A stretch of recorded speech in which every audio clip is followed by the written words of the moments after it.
The wagon wheels kicked up dust as they rolled away, and 10-year-old Lily Carter stood barefoot on the scorched earth, watching the only people she knew disappear into the shimmering heat. Her feet were bleeding. The sun bore down like a hammer on an anvil. They'd left her with nothing but a crust of bread and the words her father had whispered before he died. Keep moving. The trail stretched endlessly in both directions. Behind her, emptiness. Ahead, more emptiness. She took one step, then another, each one searing her skin. This is where her story begins. If you're watching from anywhere in the world, drop your city in the comments below. I want to see how far Lily's story travels. And if this opening grabbed you, hit that like button and stay until the very end. The heat wasn't just oppressive, it was alive. It pressed down on the Wyoming plains with a physical weight, bending the air into liquid waves that danced above the cracked earth. Lily Carter stood motionless for a long moment after the wagon disappeared, her small chest rising and falling in rapid, shallow breaths. The dress she wore, once blue, had faded to the color of dirty sky. It hung loose on her thin frame, torn at the hem where it had caught on a wagon wheel 2 days prior. She was 10 years old, and she was alone. The family that had taken her in after her father's death, the Hutchinsons, had made their decision somewhere between dawn and mid-morning. Lily had heard them arguing in hushed voices while she pretended to sleep in the back of the wagon. Mrs. Hutchinson's voice had been sharp, insistent. "We can't afford another mouth, not with winter coming, not with our own to think about." Mr. Hutchinson had said nothing in response, and that silence had been answer enough. When they'd stopped to water the horses, Mrs. Hutchinson had told Lily to get down, told her to wait, said they'd be back shortly. Lily had known immediately it was a lie, had seen it in the woman's eyes, in the way she wouldn't meet her gaze. But she'd climbed down anyway, because what else could a child do? Now the wagon was gone, swallowed by distance and heat and the indifference of the wide open world. Lily looked down at her feet. They were bare. The Hutchinsons had taken back the 2 small boots they'd lent her, said they needed them for their own daughter. Blood seeped from cuts along her heels and the balls of her feet where the rough ground had already begun its work. She had the piece of bread they'd left her, hard as a rock and barely bigger than her palm. And she had her father's words, the last thing he'd ever given her. Keep moving. She didn't know where the words had come from or why they mattered. Her father had been a quiet man, a freight hauler who'd spent more time with horses than people. He died of fever 3 months ago, his body burning up in a canvas tent while Lily held his hand and begged him not to leave. In his final moments of clarity, he'd gripped her hand hard enough to hurt and whispered those 2 words. Keep moving. So she did. The first steps were agony. The earth was baked hard and littered with stones, and each footfall sent sharp pain shooting up through her legs. She bit down on her lip hard enough to taste blood, but she didn't stop. Stopping meant thinking. Thinking meant understanding that she had no water, no shelter, no direction, and no hope of surviving more than a day in this heat. She kept moving. The landscape offered nothing. No trees for shade, no streams for water, no buildings on the horizon. Just endless rolling plains covered in dry grass and sage, broken occasionally by formations of red rock that shimmered in the distance like mirages. The sky was a bleached white blue, empty of clouds, empty of birds, empty of mercy. Lily's throat was already dry. She'd had water that morning, a few sips from the Hutchinsons' canteen, but it felt like a lifetime ago. The sun sucked moisture from her skin, her lips, her eyes. She tried to produce saliva but couldn't. The piece of bread in her hand felt like a cruel joke. She couldn't eat it without water. It would turn to paste in her mouth and choke her. She walked for what felt like hours, but was probably less than one. Time stretched and compressed strangely in the heat. Sometimes she felt like she was moving through syrup, each step taking enormous effort. Other times she'd snap back to awareness and realize she'd covered distance without remembering it, her body moving on its own while her mind drifted somewhere else. Her father appeared to her once, walking beside her in his worn duster coat, his hat pulled low against the sun. She turned to look at him, and he smiled, actually smiled, which he'd rarely done in life, and said, "You're doing fine, Lily girl. Keep moving." Then she blinked and he was gone, and she understood that her mind was starting to fracture under the heat. The pain in her feet had evolved beyond sharp and specific. Now it was a constant burning throb, each step adding to a symphony of hurt that seemed to encompass her entire body. She could feel blisters forming and popping, new ones rising immediately in their place. Blood mixed with dust and caked onto her skin. She tried not to look down. Looking down meant seeing how bad it was, and seeing meant accepting, and accepting meant giving up. She kept moving. The sun climbed higher directly overhead now, beating down without angle or mercy. Lily's vision began to swim. Dark spots appeared at the edges, pulsing in time with her heartbeat. She stumbled, caught herself, stumbled again. Her breath came in short gasps that burned her throat. She could feel her body starting to shut down, could feel the heat winning. A voice in her head, her own voice, not her father's, whispered the truth she'd been avoiding. "You're going to die out here." The thought should have terrified her. Instead, it brought a strange floating calm. Maybe dying would be easier than this. Maybe stopping would be a mercy. She could just sit down in the shade of one of those rock formations, close her eyes, and let the heat take her. It would be quick, peaceful, even. But her feet kept moving. She didn't decide to keep walking. Her body simply refused to stop, driven by something deeper than thought or will, some animal instinct that wouldn't surrender even when surrender made sense. One foot in front of the other. Again. Again. Again. That's when she fell. Not a stumble this time, but a complete collapse. Her legs simply gave out, folding beneath her like wet paper. She hit the ground hard, felt stones dig into her palms and knees, felt the breath explode from her lungs. The impact should have hurt, but she was beyond feeling specific pains now. Everything hurt. Nothing hurt. The distinction no longer mattered. She tried to push herself up and couldn't. Her arms shook with the effort and then gave out. She lay there on the burning ground, cheek pressed against dirt that felt like it had been pulled from a kiln, and thought, "This is it. This is where it ends." The darkness at the edges of her vision began to spread inward, cool and inviting. She could hear a sound like distant thunder, or maybe rushing water, or maybe just her own blood pounding in her ears. Her father's voice came again, softer this time. "I'm sorry, Lily girl. I'm so sorry." The darkness came closer, a blessed relief from the burning white light of the sun. And then, hooves. Not imagined, not a hallucination, real hooves, striking the hard ground in a steady, purposeful rhythm, growing louder, coming closer. Lily tried to lift her head but couldn't, tried to call out but had no voice left. She managed to move her fingers, a tiny gesture that meant nothing to anyone but herself. "I'm here. I'm still here." The hoofbeats stopped. Bootsteps now, quick and heavy, crunching across the ground, coming toward her. A shadow fell across her face, blessedly cool, blocking out the sun. Through the swimming darkness in her vision, Lily saw a shape, tall, broad-shouldered, backlit by the white-hot sky. A man's voice, rough with shock and something that might have been anger. "Jesus Christ!" Lily tried to speak, managed only a dry whisper that scraped out of her throat like sandpaper. "Keep moving."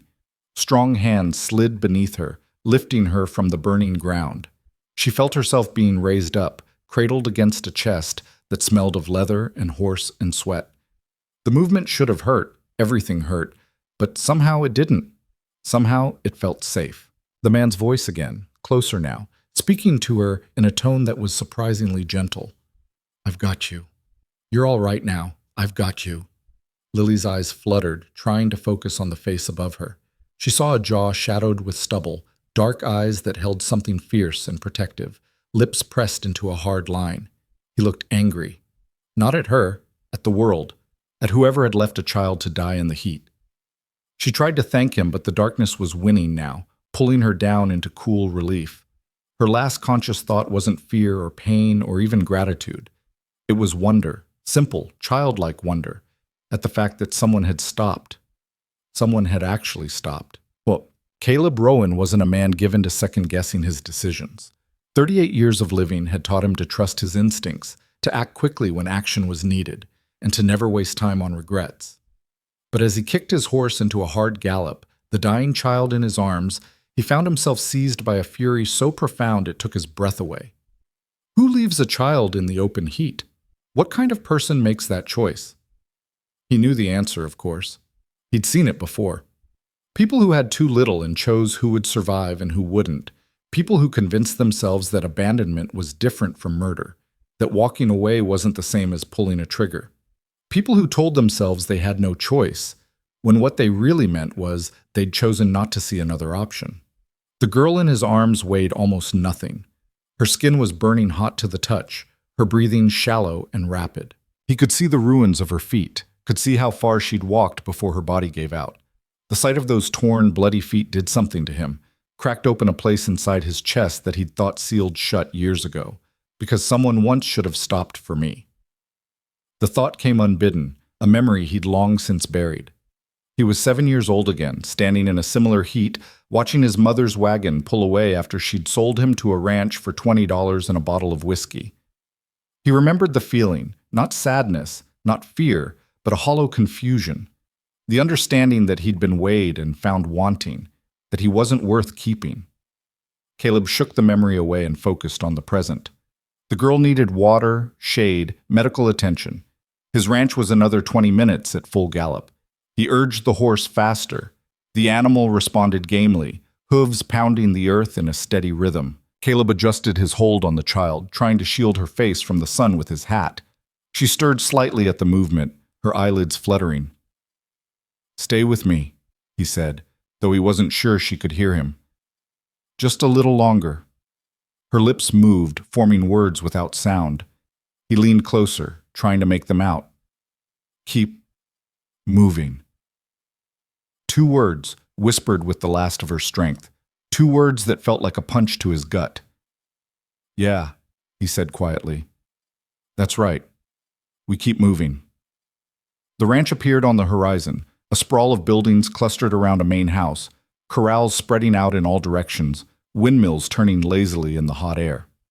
Caleb had built it himself over 15 years, acre by acre, board by board. It was the largest cattle operation in the territory, employing 24 men and running several thousand head. It was proof that he'd survived, that he'd made something of himself despite being abandoned and sold and told he'd never amount to anything. And it was empty. Oh, the bunkhouses held workers, and the foreman kept the operation running smoothly, but the main house, the sprawling 2-story structure with its wraparound porch and room after empty room, held only him. He'd built it thinking he'd fill it someday. Fill it with what? He'd never been quite sure. A wife, maybe. Children. A family of his own to replace the one that had discarded him. But the years had passed, and the house had stayed empty, and Caleb had grown comfortable with solitude. Or told himself he had. He pulled the horse up outside the main house and dismounted in one smooth motion, still cradling the girl. His housekeeper, Martha Santos, appeared on the porch, wiping her hands on her apron. She was a stout woman in her 50s, unflappable and efficient, the only person Caleb trusted with the running of his household. Her eyes widened when she saw the child in his arms. "Sweet Mary," she breathed. "What happened?" "Found her on the North Trail," Caleb said, mounting the porch steps. "Collapsed in the heat. She's burning up. We need to get her temperature down and get water in her."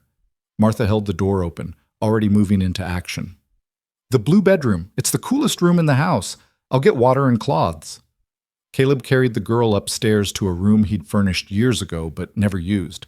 It had a large bed with a wrought iron frame, lace curtains that filtered the harsh sunlight into something softer, and walls painted a pale blue that somehow made the space feel cooler. He laid her gently on top of the quilt, and that's when he got his first real look at her. She was small for 10. He guessed her age from the length of her limbs, with tangled brown hair that had probably been lighter before sun and dirt had darkened it. Her face was burned and peeling, her lips cracked and bleeding. But it was her feet that made him want to put his fist through a wall.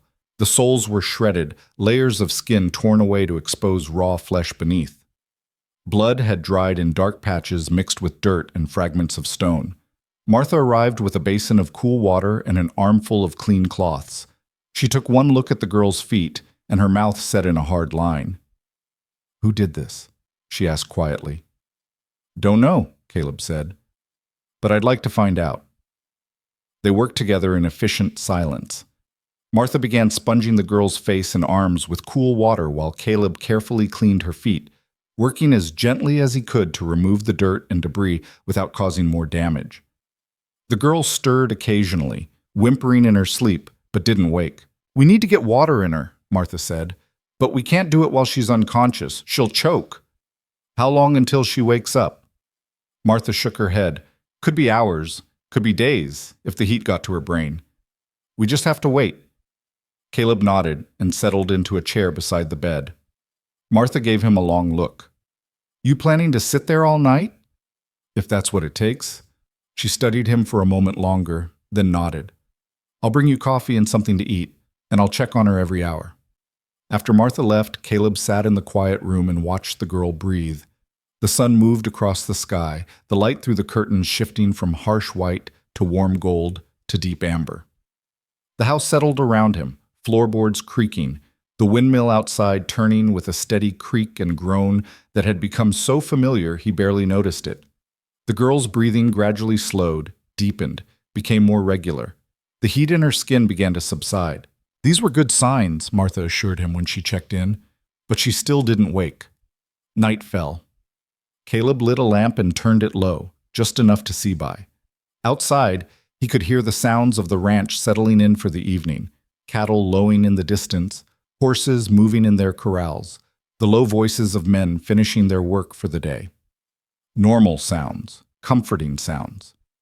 Inside this room, though, nothing felt normal. Caleb wasn't a man who spent much time examining his own motivations. He did what needed doing and didn't agonize over why. But sitting here in the lamplight, watching this broken child struggle to survive, he found himself confronting questions he'd avoided for years. Why had he turned back? He'd been miles past her when something made him look over his shoulder, made him notice what might have been just a pile of rags on the trail if he hadn't looked twice. What made him wheel his horse around and ride back? What made him get down from the saddle and check? Because someone once should have stopped for me. That thought again, insistent now. True. When he was 7 and his mother left him, no one had stopped. The ranch owner who'd bought him had worked him like an animal until he was big enough to fight back. When he'd run away at 14, no one had come looking. When he'd nearly frozen to death that first winter on his own, no one had found him in time. He'd saved himself, crawling to a trapper's cabin and breaking in to survive. He'd learned early that the world didn't stop for abandoned children, that you saved yourself or you didn't get saved. But he'd stopped today. He'd turned back. And now this girl was in his house, in his care, and he had no idea what happened next. Around midnight, she stirred. Her head moved on the pillow, and a small sound escaped her throat. Not quite a word, but close. Caleb leaned forward. Easy, he said quietly. You're safe. Her eyes opened. Gray eyes, he saw now, the color of winter sky. They were unfocused at first, confused. Then they found him, and he saw awareness return, saw her remember, saw fear flash across her face. It's all right, he said, keeping his voice level and calm. You're at my ranch. You collapsed out on the trail. I brought you here. She stared at him for a long moment, processing this. Her lips moved, forming words that came out as a dry whisper. You came back. The words hit him harder than they should have. Yeah, I came back. Why? It was the same question she'd managed to ask him out on the trail before she'd lost consciousness. And he still didn't have a good answer. Or maybe he had the only answer that mattered. Because someone should have, he said simply. She absorbed this, her gray eyes never leaving his face. Then, so quietly, he almost missed it. Thank you. Caleb nodded. You need water. Think you can drink? I'll try. He helped her sit up, supporting her back with one arm while he held a cup of water to her lips with the other. She drank in small sips, coughing occasionally but managing to keep it down. When she'd had enough, he eased her back against the pillows. What's your name? He asked. Lily Carter. I'm Caleb Rowan. This is my ranch. She looked around the room for the first time, taking in the comfortable furnishings, the clean space, the soft lamplight. Her expression was hard to read, not quite wonder, not quite disbelief, something closer to cautious confusion. The people who left you, Caleb said carefully. Do you know where they were headed? Lily's face closed down immediately, and he saw her age in that moment, saw that despite being 10, she'd already learned not to trust easily, not to give information that could be used against her. They weren't my people, she said finally. They just took me in after my father died. They couldn't afford to keep me.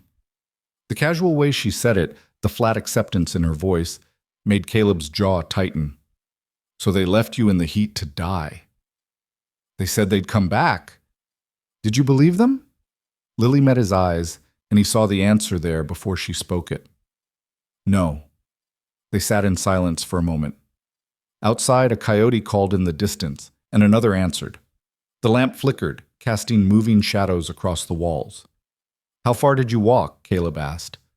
I don't know. A long time. Your feet are in bad shape. It's going to take a while for them to heal. Lily looked down at her bandaged feet as if seeing them for the first time. I couldn't stop, she said quietly. My father told me to keep moving, so I did. Your father, Caleb started, then stopped. Tell me about him. And so she did. Haltingly at first, then with more confidence, Lily told him about James Carter, the freight hauler who'd raised her alone after her mother died in childbirth, about the wagon routes they'd traveled together, just the two of them and a team of horses, about the fever that had taken him 3 months ago, burning him up in 2 days despite everything Lily had tried to do. She told him about the Hutchinsons, who'd agreed to take her in because they'd known her father, about Mrs. Hutchinson's growing resentment as the months passed, the way she'd started rationing Lily's food, giving her smaller and smaller portions, about the morning they'd told her to get down from the wagon and wait. Caleb listened without interrupting, his anger building with every detail. When she finished, he said simply, You're safe here. You can stay as long as you need to heal. Lily studied him with those 2 old eyes. And then? Then we figure out what comes next. You don't have to keep me, she said, and there was no pleading in her voice, no manipulation, just a statement of fact. I know I'm just another mouth to feed. Caleb felt something crack in his chest. Is that what they told you? That you were just a burden? Wasn't it true? He leaned forward, resting his forearms on his knees, and looked at her directly. Listen to me, Lily. What happened to you wasn't about you not being worth keeping. It was about them not having the courage to keep you. There's a difference. She absorbed this silently, neither accepting nor rejecting it, just filing it away to consider later. Get some rest, Caleb said, standing. We'll talk more in the morning. He made it to the door before her voice stopped him. Mr. Rowan? He turned. Yeah? You said someone should have stopped for you, too. She paused. Who left you? Caleb felt the question land in his chest like an arrow finding its mark. For a moment he considered deflecting, changing the subject, shutting down the conversation. But something about the way she was looking at him, direct and honest and unafraid, made him answer truthfully. My mother, he said, when I was 7, sold me to a ranch for drinking money. Lily nodded slowly as if this made perfect sense, as if she'd suspected something like this all along. Did anyone come back for you? She asked. No. Did you survive anyway? Yeah, I did. She smiled then, the first smile he'd seen from her, small and fleeting but real. Good, she said. That means I can too. Caleb found himself smiling back. Yeah, I expect you can. He left her then, closing the door quietly behind him. Martha was waiting in the hallway, her arms crossed, her expression knowing. She's going to stay, isn't she? Martha said.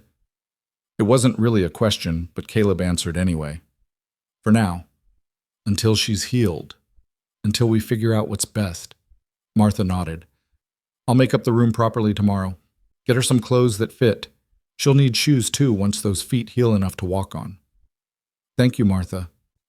She reached out and squeezed his arm, a rare gesture from a woman not given to displays of affection. You did the right thing, bringing her here. After she left, Caleb stood alone in the hallway of his too-big house and wondered if that was true. He'd stopped because he'd seen himself in that collapsed child on the trail, but saving her from the heat was the easy part. What came next? That was where it got complicated. He'd built this ranch from nothing, built it with his own hands and his own will, proving to himself and the world that he was worth something, that he mattered, and he'd done it alone because alone was safer. Alone meant no one could leave you. Alone meant no one could decide you weren't worth keeping.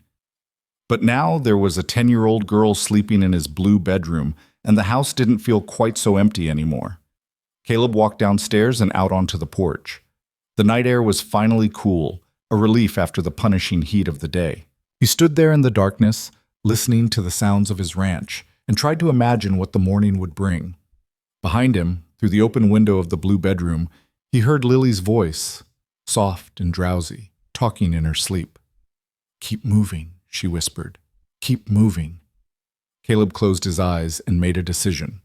He didn't know if it was the right one. Didn't know if he was equipped to care for a damaged child who'd been left to die. Didn't know if he could be what she needed. But he knew what it felt like to be abandoned. Knew what it meant when someone stopped when everyone else kept riding. And he knew that sometimes survival wasn't the end of the story. Sometimes it was just the beginning. The morning came with a gentleness that felt wrong after the brutality of the day before. Soft light filtered through the lace curtains, painting patterns across the blue walls. Lily woke to the sound of birds and the distant lowing of cattle, sensations so foreign after months of sleeping in a cramped wagon that for a moment she couldn't place where she was. Then memory returned. The heat, the collapse, the man who'd come back, and she pushed herself upright despite the protest from every muscle in her body. Her feet throbbed with each heartbeat, sending waves of pain up through her legs. She looked down at the bandages, white and clean, and wondered what her feet looked like underneath. The door opened quietly. Martha entered carrying a tray, her expression shifting from concern to relief when she saw Lily awake. "Good morning," Martha said, setting the tray on the bedside table. "How are you feeling?" Lily considered the question. She hurt everywhere. Her skin felt tight and hot where the sun had burned it. Her throat was raw. But she was alive, and she was inside, and there was food on that tray that smelled better than anything she'd eaten in months. "Better," she said, because it was true in the ways that mattered. Martha smiled. "Mr. Rowan said you were tough. Let's see if we can get some breakfast in you." The breakfast was simple but abundant. Scrambled eggs, toasted bread with butter, sliced peaches that must have come from Martha's preserves. Lily ate slowly, her stomach unused to so much food at once. Martha watched her with the careful attention of someone assessing damage, cataloging needs. "We'll need to change those bandages after you eat," Martha said, "and I've brought you some clothes. They're old things of mine from when I was younger, but they should fit well enough until we can get you something proper." "You don't have to," Lily started, but Martha cut her off with a raised hand. "None of that. You're here now and you'll be cared for properly. That's just how things are." There was a finality to her tone that left no room for argument. Lily nodded and returned to her breakfast, unsure what to make of this kind efficiency. In the 3 months with the Hutchinsons, she'd learned that kindness always came with conditions, with expectations of work or gratitude that could never quite be satisfied. She waited for Martha to tell her what the conditions were here. Instead, Martha just sat in the chair Caleb had occupied the night before and watched the morning light move across the floor. "He's a good man, Mr. Rowan," Martha said after a while. "Doesn't talk much, keeps to himself, but he's fair. More than fair. Built this whole place from nothing." Lily absorbed this information, filing it away. "How long have you worked for him?" 10 years come autumn. He hired me when my husband passed, needed someone to manage the house, gave me a cottage of my own on the property, fair wages, and never once made me feel like I was anything less than valued." Martha paused, choosing her words carefully. "He understands what it means to be alone in the world, understands what it takes to survive it." "He told me his mother left him," Lily said quietly. Martha's expression tightened. "Did he now? That's more than he's told most people. He must see something of himself in you." "Is that good or bad?" "Neither. It just is." Martha stood, collecting the tray.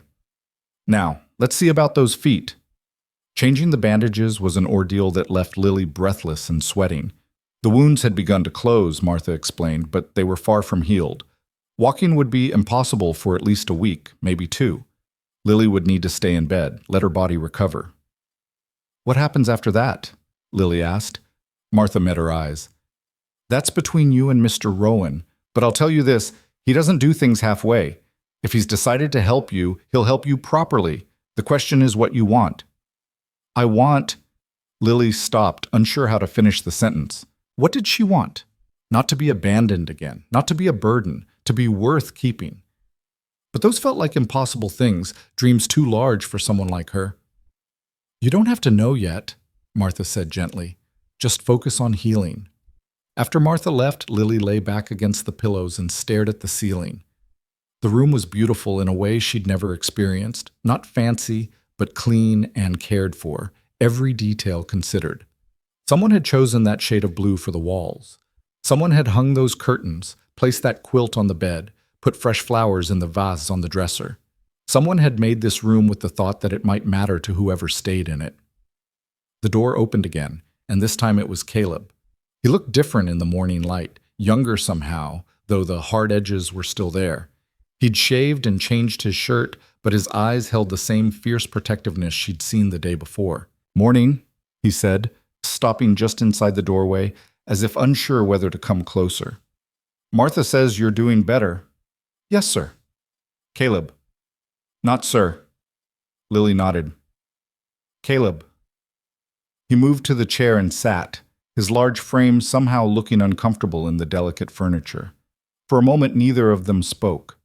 Then Caleb leaned forward, resting his forearms on his knees. "I need to ask you some questions," he said, "about the people who left you, the Hutchinsons." Lily felt her stomach tighten. "Why?" "Because what they did was wrong, criminal, maybe, and because I need to know if they're going to come looking for you, trying to claim you back." "They won't," Lily said with certainty. "They made their choice. Maybe. But people have a way of changing their minds when they think there's something to gain from it." Caleb's voice was flat, matter-of-fact.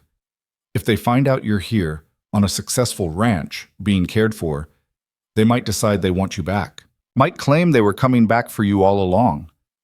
The thought had never occurred to Lily, but she saw the truth in it immediately. Mrs. Hutchinson's calculating eyes, always assessing value and cost. If she thought there was advantage in reclaiming Lily, she'd do it without hesitation. "What do I do?" Lily asked, hating the fear in her voice. "First, you tell me everything you know about them, where they were headed, what they were running from, anything that might help me find them if I need to." So Lily told him. About Mr. Hutchinson's failed farm in Nebraska, the debts they were fleeing, the plan to start over in Oregon territory where land was supposedly free and opportunities abundant. About Mrs. Hutchinson's sister in Portland who'd promised them a place to stay. About the 3 Hutchinson children, 2 boys and a girl, all younger than Lily, who'd looked at her with a mixture of pity and relief when their mother had told her to get down from the wagon. Caleb listened without interrupting, his expression growing darker with each detail. When she finished, he sat back and was quiet for a long moment. "Oregon's a long way off," he said finally. "If they're headed there with purpose, they're not likely to turn back. But I'll make some inquiries, find out if anyone's seen their wagon pass through, and I'll talk to the sheriff, make sure there's a record of what happened." "Will I have to leave?" The question came out smaller than Lily intended. Caleb's expression softened. "No, not unless that's what you want. Like I said last night, you can stay here as long as you need. But what would I do here? I can't just, I should work, earn my keep. You're 10 years old and you can barely walk. Right now, your job is to heal. And after that?" Caleb seemed to consider this carefully. "After that, we'll figure it out together. Maybe you help Martha in the house. Maybe you go to school. There's a schoolhouse in town, about an hour's ride. Maybe you just be a kid for a while, which it seems like you haven't had much chance to do." Lily stared at him, trying to find the trap in his words, the hidden condition, but his expression was open, honest. He meant what he said. "Why?" she asked. "Why would you do all this for someone you don't know?" Caleb was quiet for so long she thought he might not answer. Then he stood and walked to the window, looking out at the ranch spread below. "When I was 14, he said, "I ran away from the ranch my mother sold me to. Ran with nothing but the clothes on my back and a stolen horse I meant to return once I got far enough away. I made it 3 days before the horse threw me and ran off. I was alone in the mountains with winter coming on. No food, no shelter, no plan." He paused, still looking out the window. "I found a trapper's cabin, empty for the season. Broke in and survived on whatever scraps I could find, whatever I could trap. or catch. I told myself I'd make it, that I was strong enough to survive anything. He turned to face her. But I wasn't. I got sick. Fever, like what took your father. I was dying in that cabin, too weak to move, certain that was where I'd end. What happened? Lily asked quietly. The trapper came back early, found me half dead on his floor. He could have thrown me out, could have turned me in for breaking and entering. Instead, he nursed me back to health, taught me how to survive in the mountains, how to trap and hunt and read the weather, kept me through that winter and into spring. Why did he do it? Caleb smiled, a sad expression that didn't reach his eyes. I asked him that once. He said, because I was young and stupid once too, and someone gave me a chance I didn't deserve. Figured I'd pass it on. He died the next winter. Avalanche took him while he was checking his trap lines. By then he had taught me enough that I could make it on my own. He returned to the chair and sat down, meeting Lily's eyes directly. I survived because someone stopped when they could have kept walking, because someone saw a stupid kid who'd made bad choices and decided to give him a chance anyway. He leaned forward. So when I saw you out there on that trail, when I had the choice to keep riding or turn back, there was no choice. Not really, because I know exactly what it feels like to be left behind, and I know what one person's kindness can mean. Lily felt tears prick her eyes, but blinked them back. I'll be worth it, she said fiercely. I'll work hard and I won't complain and I'll… Lily, Caleb's voice was gentle but firm. You don't have to earn the right to be cared for. You don't have to prove you're worth keeping. You just have to heal and grow and be yourself. That's enough. The tears came then, hot and fast. 3 months of held-back grief and fear pouring out. Caleb didn't try to stop her or comfort her with empty words. He just sat there, solid and patient, letting her cry until she had nothing left. When the tears finally subsided, Lily wiped her face with the sleeve of the nightgown Martha had given her. I'm sorry, she said. Don't be. You're entitled to cry after what you've been through. A knock sounded at the door, and Martha poked her head in. The doctor's here, she said. Caleb stood. I sent one of the hands to fetch him this morning. Figured your feet needed someone who knows what they're doing to look at them. The doctor was an older man named Hartley, gruff and efficient, with steady hands and no-nonsense manner. He unwrapped Lily's feet, examined them with clinical detachment, and made a series of disapproving sounds. She walked on these? He asked Caleb. Until she couldn't anymore. Lucky she didn't get infection. Lucky she didn't damage the bones. He looked at Lily. You're tougher than you look, girl. These will heal, but it'll take time. 2 weeks minimum before you should put weight on them, and even then you'll need to take it slow. He rebandaged the wounds with fresh dressings and left a supply of salve and clean wrappings with Martha. Before he left, he pulled Caleb aside. Lily couldn't hear what they said, but she saw the doctor's expression, concern mixed with something that might have been approval. After he was gone, Martha brought lunch on a tray and insisted Lily eat every bite. The afternoon stretched out long and quiet. Lily dozed, woke, dozed again.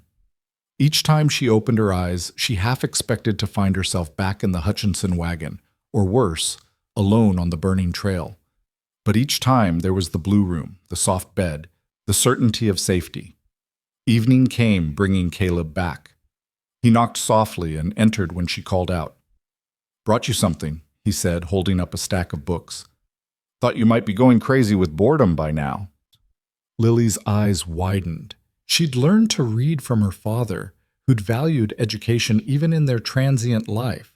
But books had been a luxury they couldn't afford. She reached for the stack with reverence. These are yours? She asked.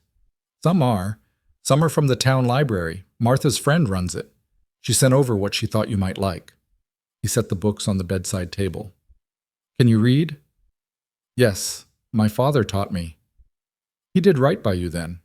Education's something no one can take away. Caleb settled into the chair. Martha tells me you were asking about what happens next. About school. Lily nodded. The schoolhouse is run by Miss Adelaide Porter. She's young, maybe 25, came out from Boston 3 years ago to teach. She's good at it too, tough but fair. I think you'd like her. The Hutchinsons never sent me to school, Lily said. Said they couldn't spare me from helping with chores. Well, things are different here. School starts up again in 6 weeks, right after harvest. If you want to go, you'll go. What if the other children... Lily stopped, unsure how to voice her fear. What if they... what? What if they ask questions about who I am, where I came from? Caleb considered this. They'll ask. That's human nature. But here's the thing, Lily, you get to decide what story you tell. You can tell them everything, or nothing, or something in between. That's your choice, not theirs. What will you tell people? The truth. That I found you abandoned and brought you to my ranch to recover. That you're staying here for now. Anyone who has a problem with that can take it up with me. The fierce protectiveness in his voice made something in Lily's chest ease. She'd been carrying so much alone for so long, the weight of her father's death, the burden of being unwanted, the fear of what came next. The idea that someone might carry some of that weight with her felt almost too good to be true. Caleb, she said. Yeah? Thank you for everything. He smiled, and this time it reached his eyes. You're welcome, Lily. The days that followed fell into a pattern. Mornings brought Martha with breakfast and fresh bandages. Afternoons were spent reading the books Caleb had brought, adventure stories and fairy tales, and one thick volume about the settling of the West that was probably meant for someone older but that Lily devoured anyway. Evenings, Caleb would stop by after his work was done, and they'd talk.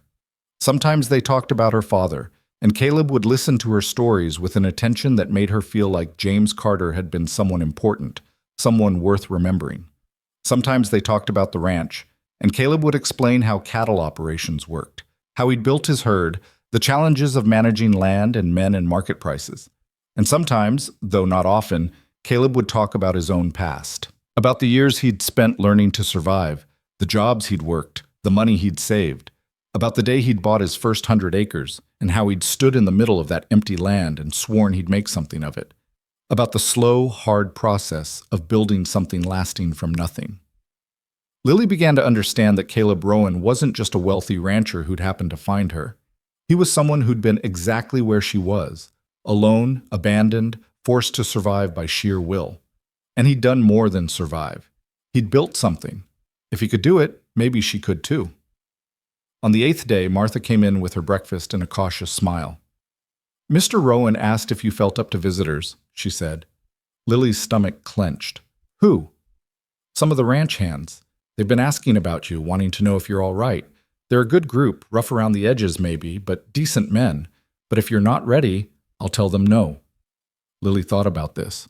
Part of her wanted to stay hidden in this blue room forever, safe and separate from the world. But she'd been hiding long enough. Okay, she said.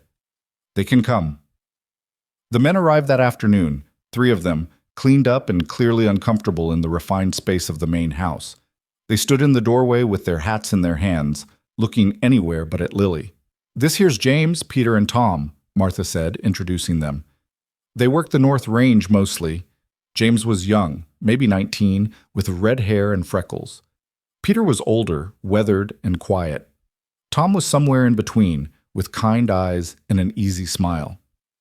Miss Lily, James said awkwardly, we just wanted to check that you were doing all right. The boss said you had a rough time of it. I'm better now, Lily said.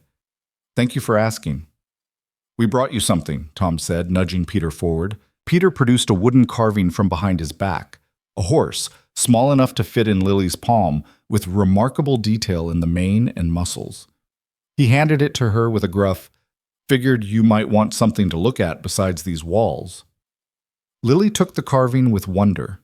It was beautiful, the wood smooth and warm in her hand. You made this? Peter shrugged, embarrassed. Whittle in the evenings, keeps my hands busy. It's wonderful, thank you. The men relaxed slightly, the initial awkwardness fading. They told her about the ranch, about the cattle drive they'd finished last month, about the horse Peter was breaking for Caleb. They were careful not to ask questions about her past, but they included her in their stories as if she belonged there, as if her presence in that house was already an established fact. After they left, Martha sat on the edge of the bed and smiled. See, I told you they were decent. They were nice, Lily agreed, turning the carved horse over in her hands. Are they all like that? The men who work here? Most of them. Mr. Rowan doesn't tolerate meanness or cruelty. Says life's hard enough without people making it harder for each other. Martha stood and collected the lunch tray. He's built something good here, Lily. Not just a successful ranch, but a place where people are treated with dignity. That matters. After Martha left, Lily set the carved horse on the bedside table next to her books and thought about what it meant to build something good. Not just successful, but good. A place where people mattered. Her father had taught her to keep moving, to survive no matter what. But maybe surviving wasn't enough. Maybe the point was to build something worth surviving for. That night, Caleb came by later than usual. He looked tired, dust-covered from a long day's work, but he still stopped in to check on her. Martha said the hands visited, he said, settling into his usual chair. They were nice. Peter gave me this. She showed him the carved horse. Caleb smiled. Peter's got a gift for that. He made the headboard in my room, carved the whole thing from a single piece of oak. Why did you hire him? Lily asked. And the others? Different reasons for different men. Peter came to me 5 years ago, running from a bad situation in Kansas, needed work and a fresh start. James is a local boy whose father drinks too much, figured he needed a place where he'd be treated right. Tom worked for another ranch that went under, and I knew him to be reliable. So you gave them all chances, like the trapper gave you. Caleb's expression grew thoughtful. I suppose I did. Never quite thought of it that way, but yeah. Is that what you're doing with me? Giving me a chance? Maybe. Or maybe you're giving me one. Lily frowned. I don't understand. Caleb leaned back in the chair, studying the ceiling. I built this ranch from nothing. Built this house, these barns, these corrals. Employed good men, paid fair wages, did everything right. But it was all still empty. All still just me. Alone in rooms I'd made for a family I didn't have. He looked at her. And then there you were on that trail. And maybe I stopped for you because someone once stopped for me. Or maybe I stopped because I was tired of riding past things that mattered. Lily absorbed this slowly. You think I matter? I think everyone matters. I think every person abandoned on a trail, every kid sold for drinking money, every man running from a bad situation, they all matter. And I think when you get a chance to prove that, you take it. Even if it's hard? Especially if it's hard. They sat in comfortable silence for a while. Outside, the last light was fading from the sky, and the sounds of the ranch settling in for the night drifted through the open window. Caleb? Lily said finally. Yeah? I'm glad you turned back. He smiled. Me too, Lily. Me too. 2 weeks after Caleb had found her on the burning trail, Lily took her first steps. Martha stood on one side, Caleb on the other, both ready to catch her if she fell. The bandages were finally off, revealing feet that were pink and tender but healing. Dr. Hartley had pronounced her ready to try walking, though he'd cautioned against too much too soon. Lily planted her right foot on the floor, felt the strange sensation of wood against skin that had been wrapped and protected for so long, and pushed herself up from the bed. Pain shot through her feet immediately, but it was manageable. Nothing like the tearing agony of those first steps on the burning trail.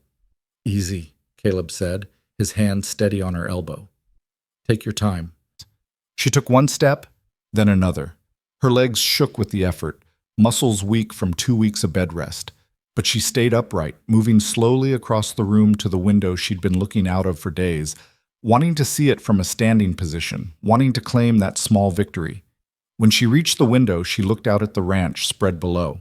The corrals with their horses, the barns and outbuildings, the wide expanse of grassland rolling toward distant mountains.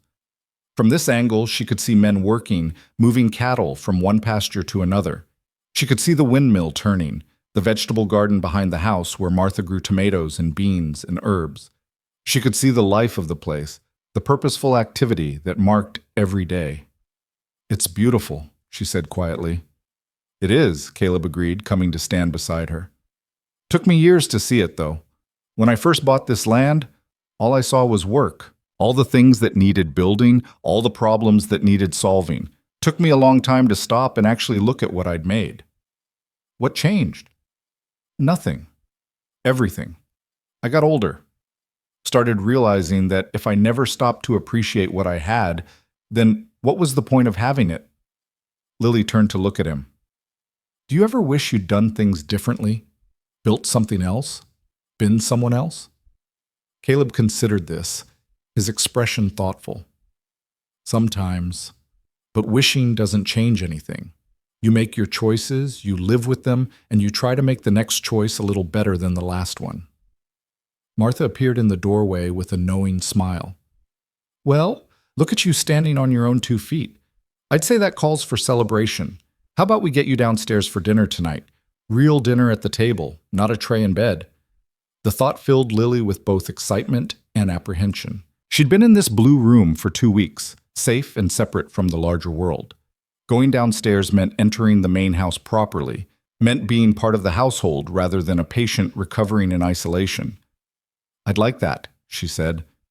Getting down the stairs was an ordeal that left her sweating and exhausted, but Lily refused to be carried. She took each step slowly, gripping the banister with white knuckles, Caleb hovering behind her ready to catch her if she stumbled. By the time she reached the bottom, her feet were throbbing, and her legs felt like water, but she'd done it herself. The dining room was larger than she'd expected, with a long table that could seat 12 easily, but tonight it was set for just 3, her, Caleb, and Martha. The housekeeper had outdone herself, laying out a feast of roasted chicken, mashed potatoes, fresh bread, and vegetables from the garden. Martha, you didn't have to, Caleb started, but she cut him off with a wave of her hand. Hush, the girl's been eating off a tray for 2 weeks. She deserves a proper meal. They sat down together, and for a moment Lily felt overwhelmed by the normalcy of it. A table set with care, food served with attention, people who seemed genuinely glad she was there. It was so far removed from the Hutchinson wagon, where she'd eaten scraps while they had proper portions, where every bite felt grudging. So, Martha said, passing the potatoes, Dr. Hartley says you're healing well. Another week or 2, and you should be able to walk without pain. Just in time for school, Caleb added. I talked to Miss Porter yesterday, told her about you. She's looking forward to having you in her class. Lily's hand froze halfway to her mouth. You talked to her? What did you say? That you're staying at the ranch, that you're smart and you know how to read, that you've been through some hard times but you're recovering. He met her eyes. I didn't tell her everything, just enough so she'd understand and be ready to help if you need it. What if... Lily stopped, searching for the right words. What if the other children ask questions? What if they know about the Hutchinsons, about what happened? Then you tell them it's none of their business, Martha said firmly. Or you tell them the truth. Or you tell them whatever you want. But you don't let anyone make you feel ashamed of what was done to you. Martha's right, Caleb said. What the Hutchinsons did, that's on them, not you. You survived. You kept moving when most people would have given up. That's nothing to be ashamed of. They ate in comfortable silence for a while. The food was delicious, rich, and satisfying, and Lily found herself eating more than she had in months. Her stomach had shrunk during her time with the Hutchinsons, but it was slowly expanding again, accepting the abundance that came with being in Caleb's house. I've been thinking, Caleb said, setting down his fork, about what comes next. Long term, I mean. Lily's chest tightened. Here it came. The conditions, the expectations, the price for all this kindness. I want you to stay, Caleb said simply. Not just until you're healed. Not just until we figure something else out. I want you to stay here. Make this your home, if that's what you want. Lily stared at him, afraid to believe what she was hearing. But I'm nobody. I don't have anything to offer. You're a 10-year-old girl who deserves a home and a chance to grow up safe. That's all the reason needed. He leaned forward. I'm not asking you to decide right now. Think about it. See how you feel once you're stronger, once you've been to school, once you've had time to settle. But I want you to know the offer stands. This can be your home for as long as you want it to be. Martha was watching them both with suspiciously bright eyes. What the man's trying to say in his roundabout way is that we'd like to keep you, both of us. I'd like that, Lily said, her voice small but certain. I'd like to stay. Caleb's expression softened into something that might have been relief. Good. Then it's settled. But even as she said the words, even as she felt the warmth of their acceptance, A small voice in the back of Lily's mind whispered doubts. People had wanted to keep her before. Her father had loved her. The Hutchinsons had taken her in, and she'd still ended up abandoned on a burning trail. What made this different? What guarantee did she have that Caleb wouldn't change his mind, that circumstances wouldn't shift, that she wouldn't wake up one morning to find herself unwanted again? As if reading her thoughts, Caleb said quietly, "I know trust doesn't come easy after what you've been through. I know words are just words until they're backed up by action. So I'm not asking you to trust me right now. I'm just asking you to give me the chance to earn it." Lily nodded, not trusting herself to speak. The next morning brought a visitor. Lily was sitting on the front porch, her feet propped up on a stool, when a wagon rolled up the drive. A woman climbed down, young and pretty, with dark hair pinned up neatly and a practical dress that had seen better days. She spotted Lily and smiled. "You must be Lily. I'm Adelaide Porter. I teach at the schoolhouse." Lily straightened, suddenly conscious of her faded dress and healing feet. "Hello, Miss Porter. Please call me Adelaide. Everyone does." She climbed the porch steps and settled into the chair beside Lily without waiting for an invitation. "I've been hoping to meet you. Caleb speaks very highly of you." "He does?" "He does. Says you're smart and brave, and you've got a good head on your shoulders. High praise from a man who doesn't give compliments lightly." Lily didn't know what to say to that, so she stayed quiet.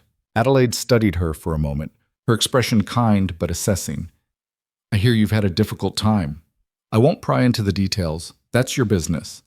But I want you to know that when you come to school, you'll be treated just like every other student. No special treatment, no different expectations. You'll work hard, and you'll be held to the same standards as everyone else. Does that sound fair?" "Yes, ma'am." "Good. Now tell me about your education so far. What have you studied?"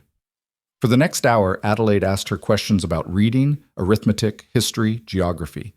Lily answered as best she could, explaining what her father had taught her, what she'd learned from the few books they'd owned. Adelaide listened carefully, occasionally nodding or making small sounds of approval. "You're further along than I expected," Adelaide said finally. "Your father did well by you. I think you'll fit in with the older students, the 12 and 13-year-olds. They're working on more advanced material, and I think you'll be challenged, but not overwhelmed." "Older students?" Lily's stomach dropped. "But I'm only 10. Age doesn't always match ability. Some of my youngest students are my brightest, and some of my oldest are still struggling with basic concepts. I group by capability, not by years." Adelaide leaned forward. "But I understand if that makes you nervous. Being the youngest in a group can be difficult." "I don't want special treatment," Lily said quickly. "I want to earn my place." Adelaide smiled. "I had a feeling you'd say that. You remind me of myself at your age, determined to prove yourself, to show everyone you're worth more than they think." "Is that bad?" "Not bad, just exhausting if you're not careful." Adelaide stood. "School starts in 4 weeks. In the meantime, I've brought you some books to work through. Consider it preparation if you like, but also consider it permission to just be a child for a while. You've been through more than most people face in a lifetime. It's all right to rest." After Adelaide left, Lily sat with the stack of books in her lap and wondered if it really was possible to rest. She'd been running, literally and figuratively, for so long that she didn't know how to stop. Even here, safe on Caleb's porch, part of her was waiting for the other shoe to drop, for the moment when everything fell apart. Caleb found her there an hour later, still holding the books, staring out at the ranch without really seeing it. "Penny for your thoughts," he said, settling into the chair Adelaide had vacated. "Just thinking about school, about what comes next." "Nervous?" "A little. Adelaide says I'll be with the older students. What if they don't like me? What if they think I don't belong?" Caleb was quiet for a moment. "Can I tell you something I learned the hard way?" "Yes?" "There will always be people who think you don't belong. People who look at where you came from or what you've been through and decide you're less than them. You can spend your whole life trying to prove them wrong, or you can just live your life and let your actions speak for themselves. Is that what you did?" "Eventually. Took me longer than it should have. I spent years trying to prove I was worth something, trying to build this ranch big enough and successful enough that no one could question my value. But the thing is, The people who were going to judge me found reasons to do it anyway, and the people who saw my worth, they saw it from the beginning, before I had anything to prove it with. Lily absorbed this slowly. So what should I do? Go to school. Do your best. Be yourself. And don't waste energy on people who've already decided not to like you. Focus on the ones who give you a fair chance. It was good advice, Lily knew, but it was easier said than done. The days that followed fell into a new rhythm. Each morning, Lily would walk a little more, building strength in her feet and legs. Each afternoon, she'd study from the books Adelaide had brought, working through arithmetic problems and history lessons. And each evening, she'd sit with Caleb and Martha, talking about the day, about the ranch, about nothing and everything. She began to venture beyond the main house, exploring the ranch on Caleb's arm. He showed her the horse barn, where a dozen animals stood in clean stalls, munching hay and swishing their tails. He introduced her to his foreman, a weathered man named Dutch, who'd been with him since the beginning. He walked her through the vegetable garden where Martha grew enough food to feed the household and then some. And slowly, Lily began to understand the scope of what Caleb had built. This wasn't just a successful ranch, it was a community. Men who worked here sent money back to their families. They had clean places to sleep, fair wages, and a boss who treated them with respect. The ranch supported the town too, buying supplies from local merchants, hiring hands when needed for seasonal work, providing a stable economic anchor for the whole region. Caleb had built something that mattered, and he was offering to let her be part of it. 3 weeks after her arrival, a commotion in the yard drew Lily to the front porch. A small boy was standing beside the corral, looking lost and frightened. He couldn't have been more than 8, with tangled blonde hair and clothes that hung loose on his thin frame. One of the ranch hands was crouched beside him, talking softly, but the boy seemed frozen. Caleb emerged from the barn and went straight to the child. Lily watched as he knelt down, making himself small and non-threatening, speaking in a voice too low for her to hear. The boy looked at him with wide, terrified eyes, but didn't run. After a few minutes, Caleb stood and guided the boy toward the house. As they approached the porch, Lily could see tear tracks on the child's dirty face. "Lily, this is Samuel," Caleb said. "Samuel, this is Lily. She's staying here at the ranch." Samuel looked at her but didn't speak. "He was found near the south boundary," Caleb continued, "wandering alone. He won't say much, but I get the sense he's running from something." Lily understood immediately. She saw herself in this boy's frightened eyes, in the way he held himself ready to bolt at any moment. She knew exactly what he was running from. Maybe not the specifics, but the feeling, the desperate need to escape something unbearable. "Hi, Samuel," she said gently. "Are you hungry?" The boy nodded. "Come on then. Martha makes the best food. She's been feeding me for weeks and I'm still not tired of it." She stood carefully, mindful of her still tender feet, and held out her hand. Samuel looked at it for a long moment, weighing the risk of trust. Then slowly, he reached out and took it. Martha took one look at Samuel and went into action. Within minutes, she had him seated at the kitchen table with a plate of food in front of him. He ate like someone who hadn't seen a proper meal in days, shoveling food into his mouth with desperate urgency. Caleb watched from the doorway, his expression unreadable.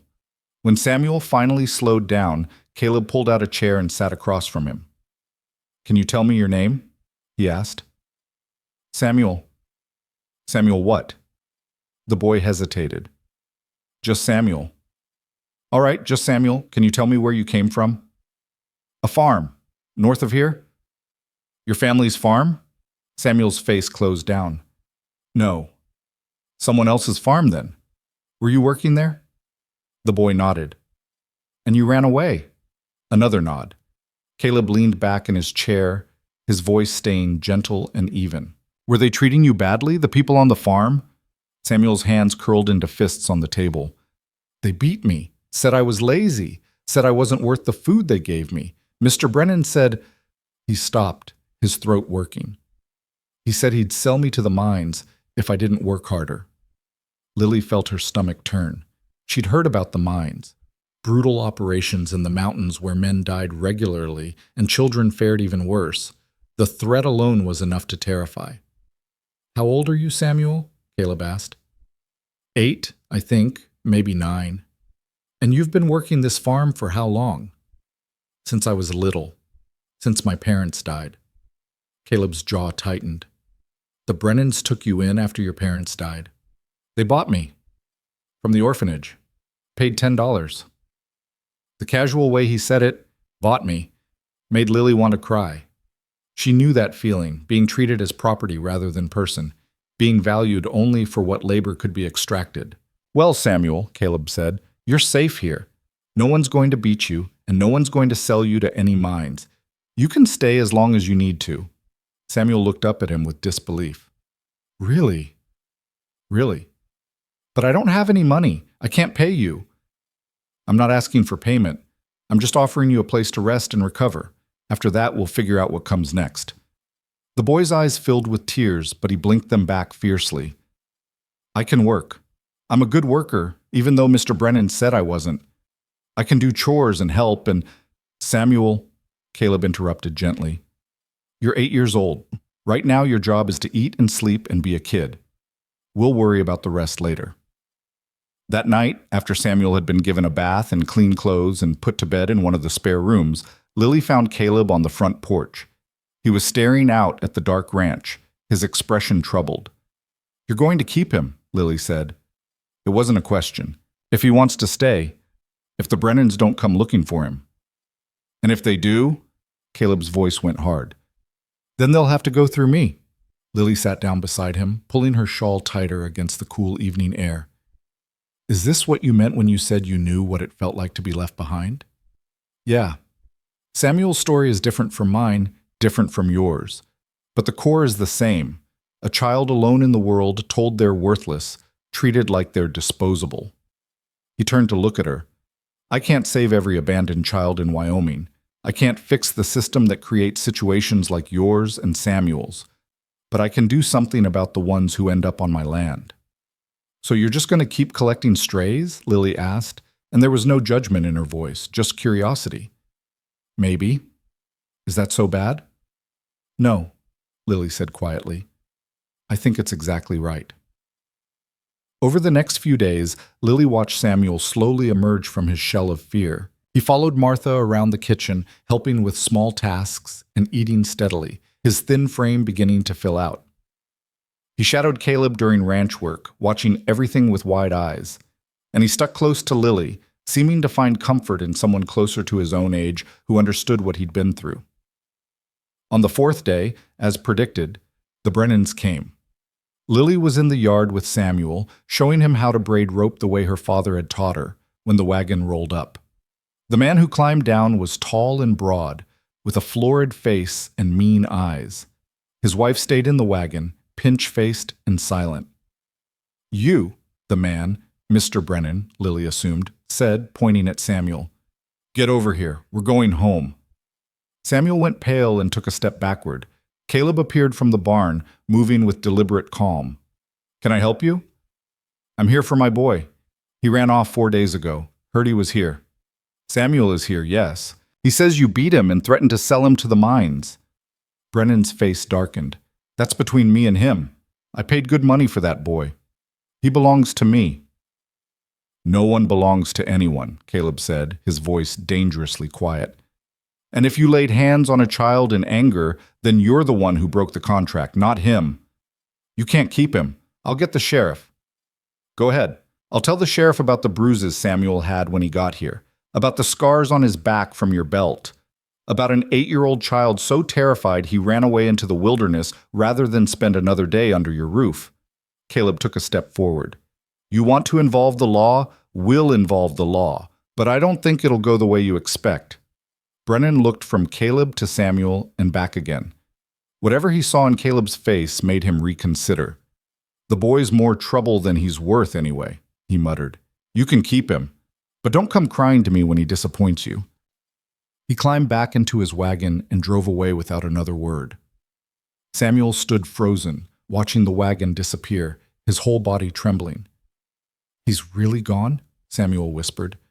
He's really gone, Caleb confirmed, and he won't be back. Samuel turned to look at Caleb with something like awe. You stood up to him. No one ever stood up to him before. Someone should have stood up to him a long time ago. Caleb put a hand on Samuel's shoulder. You're safe now, and you'll stay safe. That's a promise. That night, Lily lay in her blue room and thought about promises. About the ones that had been broken and the ones that might actually hold. She thought about Samuel, sleeping peacefully for probably the first time in years. She thought about Caleb, who kept finding broken children and bringing them home. And she thought about what it meant to build something good. Not just successful, but good. A place where people were treated with dignity, where children were protected rather than exploited, where someone actually stood up when it mattered. This ranch wasn't just land and cattle and buildings. It was becoming something else, something that mattered in ways that had nothing to do with profit margins or property values. It was becoming a refuge. And Lily was beginning to believe she might actually be allowed to stay. School started on a crisp September morning with the smell of wood smoke in the air and the first hints of autumn gold touching the cottonwoods along the creek. Lily woke before dawn, her stomach churning with nerves. She'd laid out her clothes the night before, a new dress Martha had sewn for her, simple but well made, with a collar that sat neat against her throat. Her feet, finally healed, fit into proper shoes that Caleb had ordered from town. Samuel was already awake when she came downstairs, dressed in his own new clothes and looking equally terrified. They ate breakfast in silence while Martha fussed over them, packing lunches and checking their appearance one more time. You'll do fine, won't it? Martha said, smoothing Lily's hair. Both of you. Just remember what we talked about. Heads up, shoulders back, and don't let anyone make you feel small. Caleb drove them to town in the wagon, the three of them sitting together on the bench seat. The schoolhouse sat at the edge of town, a white building with a bell tower and windows that caught the morning light. Already children were gathering in the yard, their voices carrying across the distance. Remember, Caleb said as he helped them down from the wagon, if anyone gives you trouble, you tell Miss Porter. And if Miss Porter can't handle it, you tell me. We'll be all right, Lily said, trying to sound more confident than she felt. Caleb studied her face for a moment, then nodded. I know you will. I'll be back at 3 to pick you up. Lily took Samuel's hand and they walked together toward the schoolhouse. The other children stopped their games to watch them approach. Lily could feel their eyes assessing, judging, cataloging every detail. She kept her head up and her steps steady, the way Martha had taught her. Adelaide appeared in the doorway, ringing the bell. Good morning, everyone. Time to come inside. The schoolhouse interior was simple but clean, with rows of desks facing a blackboard and windows on both sides letting in natural light. Adelaide directed Samuel to sit with the younger children near the front, then guided Lily to a desk in the back where the older students sat. A girl with red braids looked Lily up and down and wrinkled her nose. You're the one staying at the Rowan Ranch, she said, making it sound like an accusation. Yes, Lily said evenly. My mother says you're an orphan. Says Mr. Rowan found you abandoned on the trail like a stray dog. Heat flooded Lily's face, but she kept her voice steady. Your mother's half right. I am an orphan, but I'm not a stray dog. Sounds like a stray dog to me. My mother says, Sarah, Adelaide's voice cut across the room, sharp and authoritative. That's enough. Take your seat and open your reader to page 15. Sarah subsided, but not before giving Lily a look that promised this conversation wasn't finished. Lily sat down at her assigned desk, her hands trembling slightly as she arranged her slate and books. The morning passed in a blur of recitations and arithmetic problems. Adelaide moved between the different age groups with practiced efficiency, keeping the younger children occupied while challenging the older ones. Lily found herself grateful for the books Adelaide had given her to study. She was able to keep up with the work, even excel at it in some cases. At lunch, the children scattered outside. Samuel stayed close to Lily as they found a spot under a tree. They were unwrapping their lunches when 3 boys approached, led by a stocky child who looked about 13. So you're the charity cases, the boy said, the ones Rowan took in. We're students here, same as you, Lily said. Not the same at all. My father owns the general store. Sarah's father runs the bank. We're somebodies. You're nobodies who got lucky. Samuel shrank back, but Lily stood her ground. Being somebody has nothing to do with who your father is. It has to do with who you choose to be. The boy laughed. That's a nice thought. But out here, who your family is matters. And you don't have a family, do you? Yes, I do, Lily said, and was surprised to find she meant it. I have Caleb and Martha and Samuel. That's my family. A hired man playing rancher and his housekeeper? That's not a family, that's Thomas Mitchell. Adelaide's voice rang out across the yard. My office. Now! Thomas went pale, but tried to maintain his bravado as he walked past Adelaide into the schoolhouse. The other boys scattered. Adelaide came over to where Lily and Samuel sat. Are you all right? She asked. We're fine, Lily said. Just getting to know our classmates. Adelaide's mouth twitched with something that might have been a smile. Thomas is the mayor's son. He's used to being the biggest fish in a small pond. Don't let him get to you. I won't. But the encounter had shaken her more than she wanted to admit. It wasn't the insults themselves.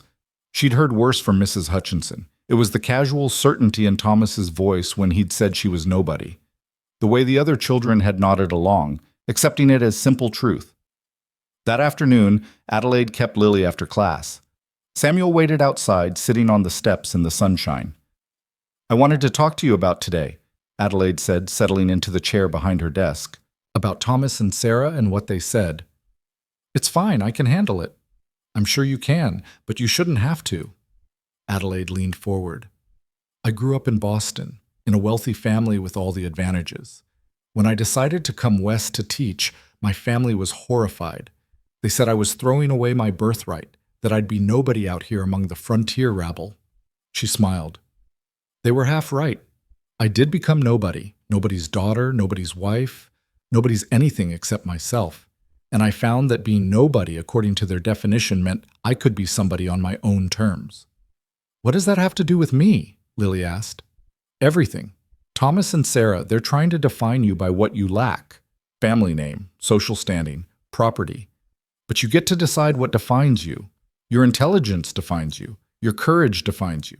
The fact that you survived what would have killed most people defines you. Adelaide paused. Don't let them write your story. Right. You write it yourself. Lily thought about this on the ride home. Caleb asked about her day, and she gave him the abbreviated version, leaving out the worst of what Thomas had said. But Caleb was perceptive, and he didn't press when she went quiet. That night at dinner, Samuel told them everything. He recounted Thomas's words with perfect accuracy, his voice shaking with remembered hurt. Martha's face grew stormy, and Caleb's jaw tightened. I'll talk to the mayor tomorrow, Caleb said. No, Lily said quickly. That'll just make it worse.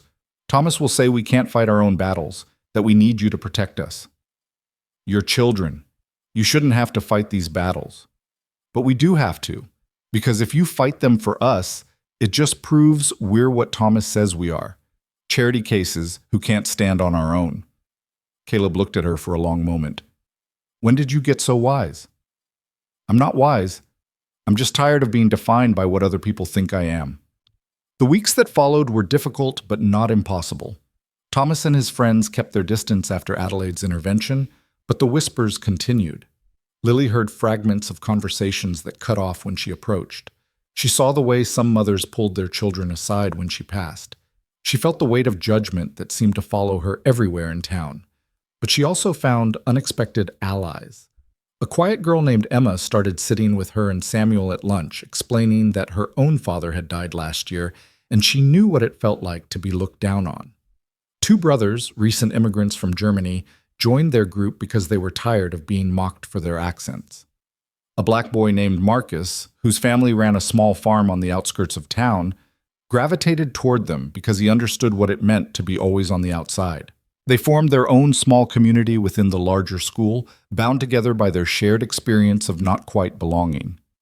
And slowly, Lily began to understand what Adelaide had meant about writing her own story. She couldn't control what people said about her, but she could control how she responded. She could work harder, study more, prove through her actions that she was worth more than the circumstances of her arrival. As autumn deepened into winter, the ranch itself began to change. Caleb started building an addition onto the main house, explaining that they needed more bedrooms. Martha ordered extra supplies from town, far more than a household of 4 would need, and Lily began to understand what was happening. The ranch was preparing for more children. She found Caleb in his office one evening, reviewing building plans. "You're going to do it, aren't you?" she asked. "Make this a place for children who have nowhere else to go." Caleb set down his pencil. Thinking about it, what do you think? I think it's a big responsibility. It is. I think people in town will have opinions. They will. I think some of those opinions will be ugly, no doubt. Caleb leaned back in his chair. But I also think there are children out there, right now, in situations like you and Samuel were in.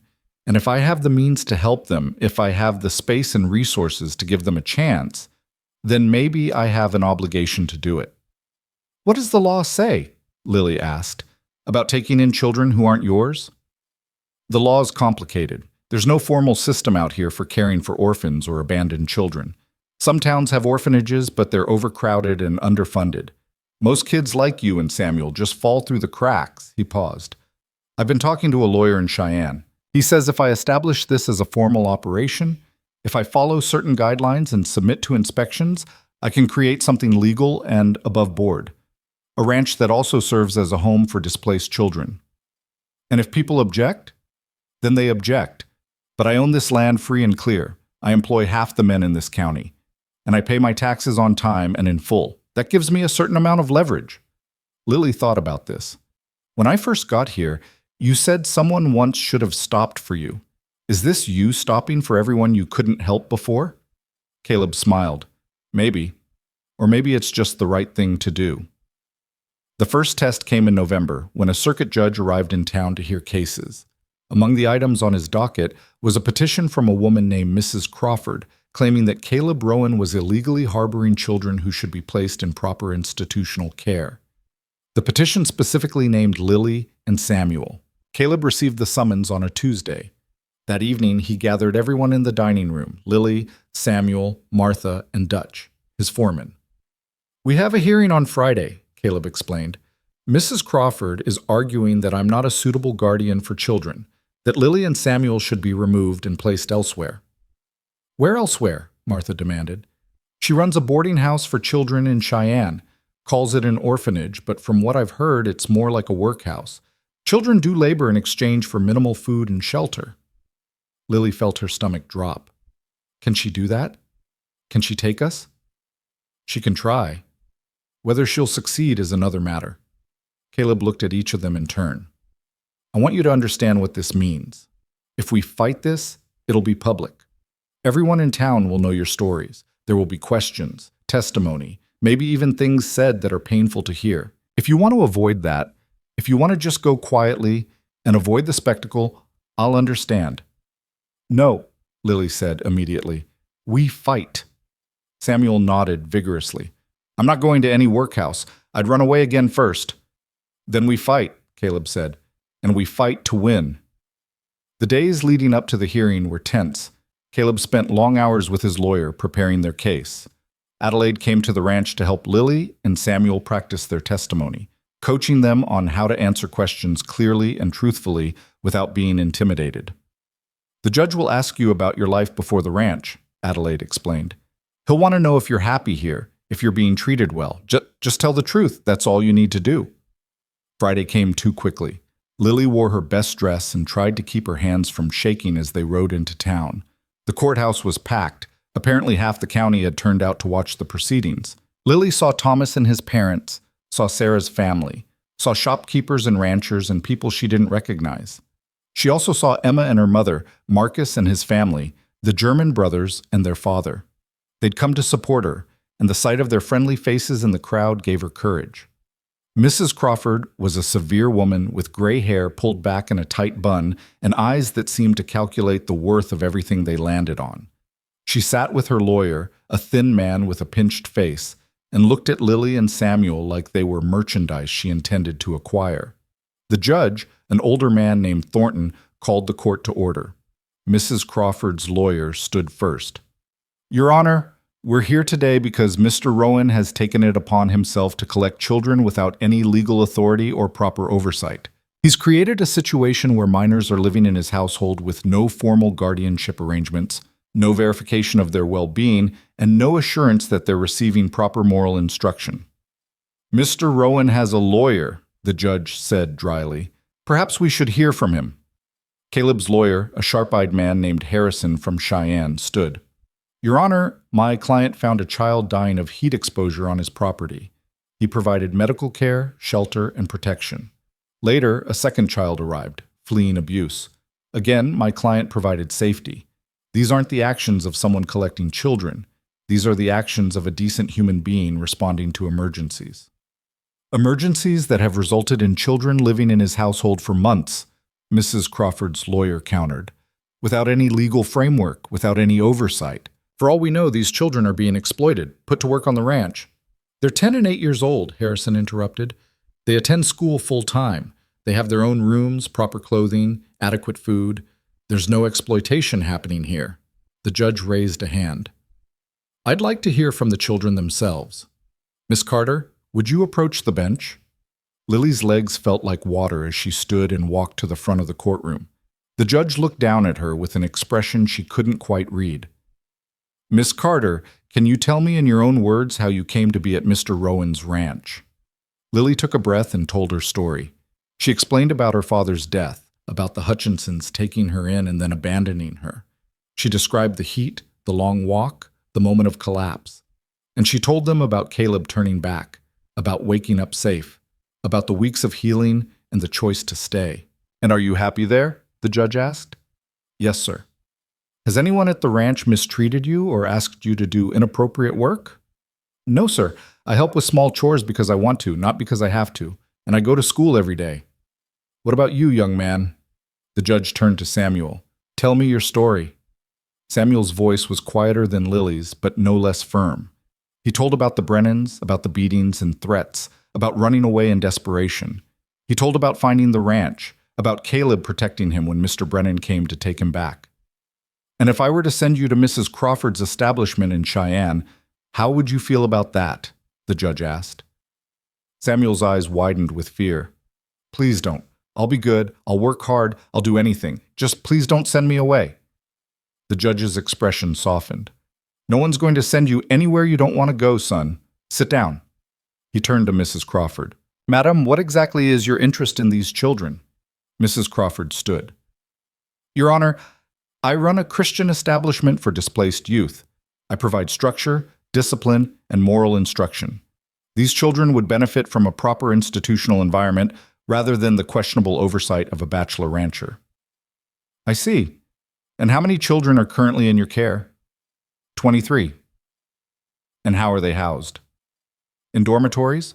Boys on one side, girls on the other? How many to a room? Mrs. Crawford hesitated. 8 or 10, depending on age. And their education?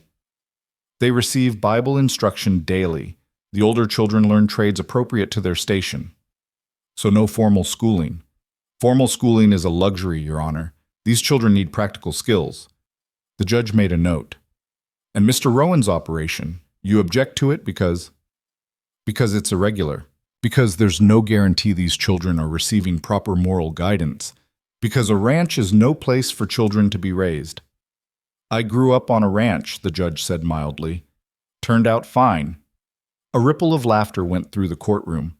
Mrs. Crawford's face tightened. Furthermore, she continued, Mr. Rowan is unmarried. It's inappropriate for him to be housing children, particularly a young girl without a proper female presence. Mrs. Santos serves as housekeeper and female guardian, Harrison interjected. She lives on the property and oversees the children's daily care. The judge looked at Martha. Mrs. Santos, is that accurate? Martha stood. Yes, Your Honor. I've been with Mr. Rowan for 10 years. These children are as well cared for as any in the territory. Better than most, if I'm being honest. And you're comfortable with the arrangement? Completely. Mr. Rowan is a good man who does right by everyone in his employ and under his care. These children are safe, healthy, and happy. I'd stake my reputation on it. The judge nodded and turned back to Mrs. Crawford. It seems to me, madam, that your objection is based more on principle than on any actual evidence of harm or neglect. These children are attending school, receiving proper care, and by their own testimony are happy where they are. I see no reason to disrupt that. But, Your Honor, however, the judge continued, I agree that the current arrangement is irregular. Mr. Rowan, I understand you're planning to formalize this operation? Caleb stood. Yes, Your Honor. I'm working with legal counsel to establish proper guardianship arrangements and submit to regular inspections. Good. I'm going to grant temporary guardianship of both children to you, subject to review in 6 months. During that time, I expect you to file the proper paperwork and establish a legal framework for your operation. Mrs. Crawford, if you have evidence of actual abuse or neglect at that time, you may petition for review. But absent such evidence, these children will remain where they are. Case dismissed. The gavel came down with a sharp crack. Lily felt the tension drain from her body so completely she almost fell. Caleb caught her elbow, steadying her. You did good, he said quietly. Both of you. Outside the courthouse, people clustered in groups, talking in low voices. Some looked disapproving, others merely curious. But Emma and Marcus pushed through the crowd to hug Lily, and the German brothers clapped Samuel on the back. You stood up to her, Emma said with awe. You stood up to Mrs. Crawford and the judge and everyone. We just told the truth, Lily said. Sometimes that's the bravest thing you can do. On the ride home, Samuel fell asleep against Lily's shoulder, exhausted from the stress. Martha sat beside Caleb on the driver's bench, and they talked in low voices about what came next. Lily stared out at the darkening landscape and thought about the judge's words. Temporary guardianship. Subject to review. Nothing was permanent yet. Nothing was guaranteed. But it was a start. It was permission to stay, to build something, to prove that this unconventional arrangement could work. When they reached the ranch, Caleb carried Samuel to bed while Lily helped Martha prepare a late supper. The kitchen was warm and filled with the smell of fresh bread, and for the first time since the summons had arrived, Lily felt like she could breathe properly. You were very brave today, Martha said as she sliced the bread. I was terrified. Brave doesn't mean not scared. Brave means being scared and doing it anyway. Caleb appeared in the doorway. Samuel's asleep. I think today took everything out of him. It took everything out of all of us, Martha said. But we won. We won the battle, Caleb corrected. The war's just beginning. Mrs. Crawford isn't going to give up. And there will be others like her, people who think they know better, who think children like Lily and Samuel belong in institutions. Then we'll fight them too, Lily said. Every single one, if we have to. Caleb smiled. You sound pretty sure about that. I am sure. Because this place, this ranch, this home, it matters. What you're trying to build matters, and I want to be part of it. You already are part of it, Lily. You and Samuel both. That night, lying in her blue room, Lily thought about everything that had happened since the day Caleb had found her on the burning trail. She thought about how close she'd come to dying, how easily she could have been just another forgotten child who didn't survive. But someone had stopped. Someone had turned back. And that one decision had changed everything. Now the ranch was changing too, transforming from a successful cattle operation into something more, a refuge for children who had nowhere else to go. A place where being nobody, according to the world's definition, meant you could become somebody on your own terms. The addition to the main house was nearly finished. Soon there would be more bedrooms, more space for children who needed it. And Lily understood with sudden clarity that she wanted to be here when they arrived. She wanted to be the one who helped them settle in, who showed them they were safe, who proved through her own presence that survival was possible and that sometimes people actually kept the promises they made. She'd survived the burning trail. She'd survived the hearing, and she was going to survive whatever came next, because that's what you did when someone gave you a chance worth fighting for. You kept moving, and you built something that mattered. Winter came hard that year, sweeping down from the mountains with snow that piled high against the barn doors and wind that howled through the cottonwoods. The addition to the main house was finished just before the first major storm, 4 new bedrooms with sturdy beds and windows that looked out over the ranch. Caleb had painted each room a different color, soft green, pale yellow, warm gray, dusty rose, giving each space its own character, its own invitation to whoever might need it. The bedrooms didn't stay empty long. A girl named Anna arrived in early December, brought by the sheriff who'd found her living in an abandoned cabin after her grandmother died. She was 12, silent and wary, with dark eyes that seemed to take in everything and trust nothing. Martha settled her in the green room and Lily tried to talk to her, but Anna responded only in monosyllables, keeping her thoughts locked away behind walls that looked unbreachable. 2 weeks later, twin boys showed up, Marcus and Matthew, age 9, whose father had died in a mining accident and whose mother had succumbed to grief and whiskey, leaving them to fend for themselves. They were small and scrappy, quick to fight each other, and quicker to defend each other against anyone else. Caleb put them in the gray room and told them the rules.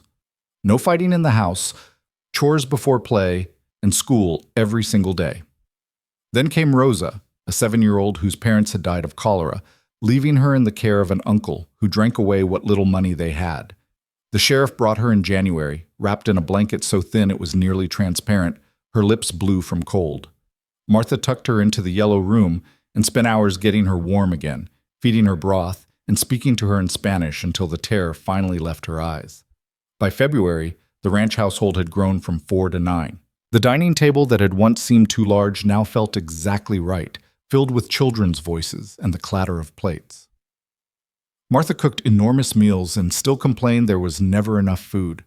The schoolhouse in town could barely accommodate all the new students, and Adelaide had to get creative with her lesson plans to manage the different ages and abilities. The town watched this transformation with a mixture of fascination and suspicion. Some people, like Emma's mother and the families of Lily's school friends, openly supported what Caleb was doing. They brought donations, clothes their children had outgrown, books, blankets, preserved food. Others, like Thomas's father, the mayor, and Mrs. Crawford's allies, grumbled about propriety and warned that Caleb was creating a haven for troublemakers and strays. "Let them grumble," Caleb said one evening at dinner, after the mayor had stopped by to express his concerns. "We're not breaking any laws, we're not hurting anyone. We're just giving children a place to be children." "The mayor says people are worried," Lily said. "He says a ranch full of orphans will drive down property values, make the town look desperate." "The mayor's worried about the wrong things," Martha said firmly. "Property values matter less than children's lives."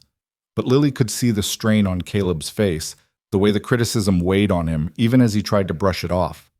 The ranch was successful enough to support the additional children financially, but the social cost was becoming harder to ignore.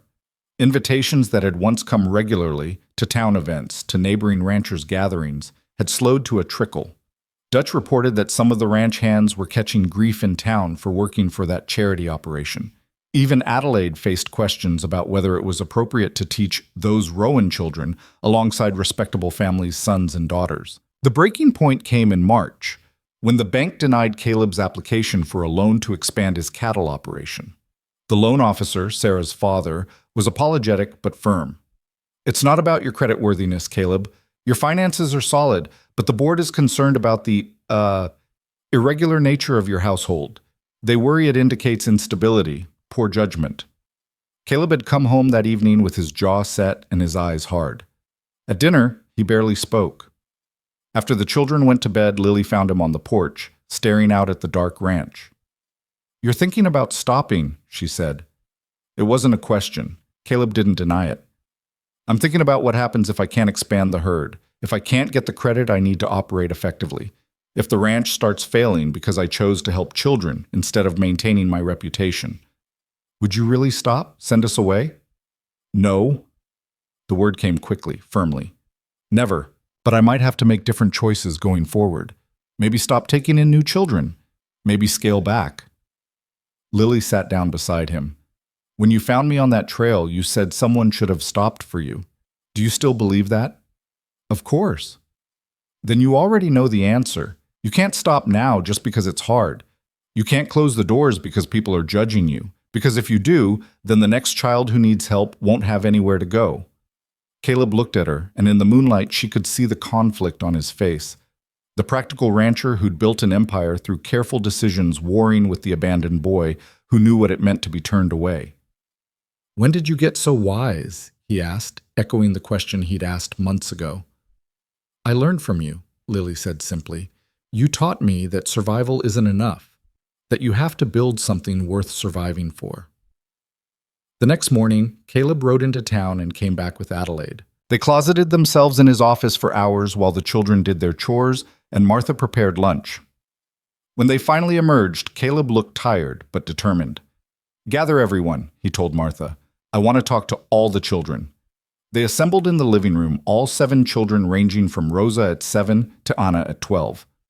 Lily and Samuel sat together on the sofa, the twins sprawled on the floor, Anna in the corner chair with her knees drawn up, and Rosa on Martha's lap. Caleb stood in front of them, and for a moment he seemed at a loss for words. Then he took a breath and began. I want to tell you all a story. When I was 7 years old, my mother sold me to a ranch for $20 and a bottle of whiskey. The rancher worked me hard, beat me when I didn't move fast enough, and made it clear I was worth less than his horses. When I was 14, I ran away. I survived, barely, and I spent the next 20 years building this ranch from nothing. I told myself I was proving I was worth something, that I mattered. He paused, looking at each of them in turn.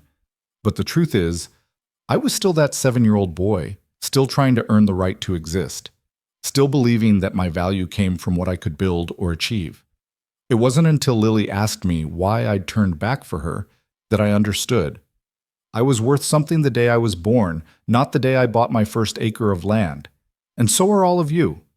Rosa squirmed in Martha's lap. What does that mean? It means you don't have to earn the right to be here. You don't have to prove you're worth keeping. You're here because you're you, and that's enough. Caleb's voice grew firmer. There are people in town who think this ranch should be just a ranch, who think I should focus on cattle and profits and maintaining my reputation. And maybe they're right that it would be easier. But easy isn't always right. So what are you going to do? Matthew asked. I'm going to formalize this operation legally and properly. Adelaide's been helping me research what that looks like. We're going to petition the territorial government to recognize this as an official home for displaced children. We're going to submit to inspections, keep detailed records, and prove that children can be raised well outside of institutions like Mrs. Crawford's. What if they say no? Anna spoke for the first time in weeks, her voice raspy from disuse. Then we appeal. And if that doesn't work, we find another way. Because I'm not sending any of you away. This is your home, and it's going to stay your home. Lily felt tears prick her eyes, but they were good tears, the kind that came from relief and gratitude and the fierce certainty that this man meant what he said. Now, Caleb continued, this isn't going to be easy. There will be inspections and interviews and people asking questions. Some folks in town are going to be difficult, but we're going to face it together, and we're going to prove that family isn't just blood. It's choice. It's commitment. It's showing up day after day and choosing to care. Like you chose to turn back for Lily, Samuel said. Exactly like that. Over the following months, Caleb worked with Adelaide and his lawyer to transform the ranch into something unprecedented in Wyoming territory, a privately funded home for displaced children that operated outside the traditional orphanage system. They drafted bylaws, established oversight procedures, and created educational requirements. Caleb hired a part-time teacher to supplement Adelaide's work, ensuring the children received robust schooling. He brought in a doctor monthly to check on everyone's health. He opened the books to regular audits, proving the operation was financially sound. The territorial inspector came in May, a stern woman named Mrs. Harrison who spent 3 days examining every aspect of the ranch. She interviewed each child privately, checked the bedrooms and common spaces, reviewed the educational curriculum, and questioned Caleb's qualifications and motivations. When she finished, she sat with Caleb in his office and delivered her verdict. Mr. Rowan, I came here expecting to find a well-meaning but chaotic operation, probably doing more harm than good. What I found instead is the most comprehensive and thoughtful child welfare program I've seen in this territory. These children are healthy, educated, and genuinely happy. You've created something remarkable. Caleb released a breath he hadn't known he was holding. So you'll approve the license? I'll recommend approval, yes, but I have one concern. She leaned forward. This operation relies entirely on you, your money, your land, your commitment. What happens if something happens to you? If you die or become incapacitated? These children would be left vulnerable again. It was a valid concern, one that had kept Caleb awake at night. I've been thinking about that, he admitted. I need to establish a trust, create a legal structure that survives me. I'd recommend it strongly, and I'd also recommend finding a way to involve the community more directly. The more people who have a stake in this operation's success, the harder it will be for critics to shut it down. That conversation led to a town meeting in June. Caleb stood before a packed room and presented his vision. Not just a ranch, but a community resource.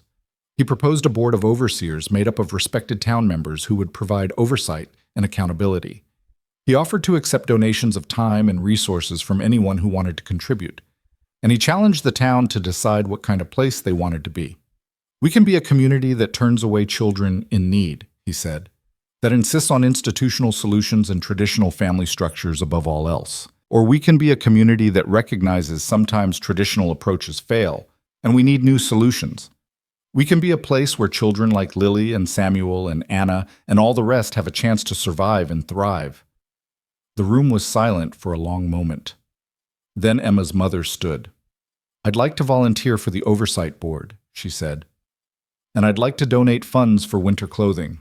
Marcus's father rose next. "Our farm doesn't have much, but we can contribute vegetables from our harvest." One by one, people stood. Not everyone. Thomas's father remained seated, his face stony, and several others looked uncomfortable, but enough to matter. Adelaide stood last. "I'd like to propose that the school establish a scholarship fund specifically for children from the Rowan Ranch, to ensure they have the same opportunities as every other student." By the end of the meeting, Caleb had a board, a network of donors, and a community mandate to continue his work. It wasn't universal support, it would never be that, but it was enough to build on. That summer, Lily turned 11. Martha baked a cake and the whole household celebrated, something that had never happened for Lily before. Her father had loved her, but birthday celebrations had been luxuries they couldn't afford. The Hutchinsons certainly hadn't marked the occasion. But here, surrounded by this chosen family, Lily felt something she'd never quite experienced before. She felt valued, not for what she could do or provide, but simply for existing. "Make a wish," Rosa said excitedly, bouncing in her chair. Lily looked around the table at the faces watching her. Samuel and Anna, the twins, Rosa, Martha, and Adelaide who'd stayed for dinner, and Caleb at the head of the table. She looked at this family they'd built from broken pieces, this home they'd created from necessity and choice. She closed her eyes and wished for the only thing that mattered, that this would last, that the doors would stay open, that no child would ever be turned away. When she blew out the candles, everyone cheered. The years that followed weren't easy, but they were good. More children came, some staying for months, others for years. Some were eventually reunited with family members who got back on their feet. Others aged out and went off to make their own ways in the world, carrying with them the knowledge that they'd been worth fighting for. Lily grew into a young woman who was fierce and capable, who'd learned that survival was important, but kindness mattered more. She became the heart of the household, the one who welcomed new arrivals and showed them the ropes, who proved through her own presence that healing was possible and that trust could be rebuilt. Samuel grew tall and quiet, with his father's gift for working with horses. He became Caleb's right hand on the ranch, managing the livestock with a gentle competence that earned respect from the hands. Anna eventually found her voice again, discovered a talent for numbers, and became the household's informal accountant, tracking expenses and donations with meticulous precision. The twins mellowed with time and structure, channeling their energy into ranch work and school. Rosa blossomed into a cheerful, talkative child who seemed determined to make up for the silence of her early years. And Caleb aged, not rapidly but noticeably, his hair going gray at the temples and lines deepening around his eyes. But he also softened, the hard edges worn smooth by years of children's laughter and Martha's steady presence, and the daily proof that what he'd built mattered.